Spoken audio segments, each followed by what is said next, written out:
So ayan man, hagis naman. Aray ko! Patay. Nawala pa. Ayan, for today's video guys, habang natambay kami dito sa dulo ng pantalan, no, naghagis-hagis yung aking kasama ng pampusit lumot. At ayan, nakahuli na nga siya. At ito ang kanyang nahuli. Oh. So ayan guys, oh, ang laki na. Nasa kalahating kilo siguro. So ito ang kanyang ginamit na panghuli, yung hipon-hipon na ginawa niya. No? So ang kahoy ay langka. Langka yan, ginawa niyang hipon-hipon. So ayan ang kanyang nahuli. So ayan, oh, napakalaki na. So sana madagdagan pa yan at maghahagis pang ayan siya ulit ngayon. So ayan. So ayan man, hagis naman. Aray ko! Patay.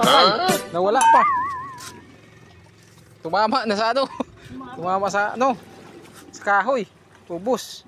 Natuwa sa kahoy sa dyan, dito tumama. Putol yung buntot.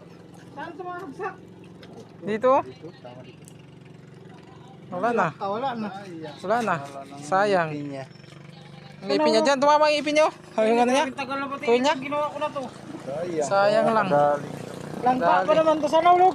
Diyan Ay, sayang, Langka yan. Putol na. Sayang. Naputol!